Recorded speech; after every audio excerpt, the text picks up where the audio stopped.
Bali kini selain disesaki dengan villa, juga bertumbuh beach club. Tercatat ada 39 beach club di Kuta, bahkan kini muncul di Ubud. Sayangnya warga lokal Bali masih bebas masuk. Apa bahayanya beach club di Bali? Berikut paparan pengusaha senior Panudiana Kun. Di Bali apakah menguntungkan pariwisata Bali yang berbasis budaya? Ini kita harus dipilah-pilah. Memang orang datang ke Bali itu kan karena budaya Bali itu tadi. Karena yang lain-lain itu udah jenuh Pak. Orang ke Mewi sekali, orang mau ke Uluwatu sekali, orang mau ke Besakeh sekali. Nah, beach club itu everyday Pak. Ini kan niru luar negeri Pak. Everyday mabuk, minum sampai malam.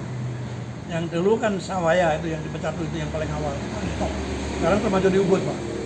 Nah itu yang ini kan variasi aja Pak. Soalnya sama kalau datang ke Jawa, lihat Borobudur sekali, Prambanan sekali, Keraton sekali, hiburan nggak ada. Orang tinggal di Jogja itu 2 hari aja, kadang-kadang 1 hari, kadang-kadang pagi berangkat, sore balik, restoran yang dari Bali itu. Nah ini untuk menahan wisatawan, dan modalnya juga banyak, dan memang itu suka. Bukan lihat orang yang seksi-seksi. Nah mudah-mudahan anak-anak muda lokal ini nggak terpengaruh negatif dengan yang beach club tadi. Itu aja poinnya. Berarti harus ada seleksi dong di input orang ke sana Pak. Orang lokal dilarang masuk ke sana. Nah, sampai sekarang belum ada.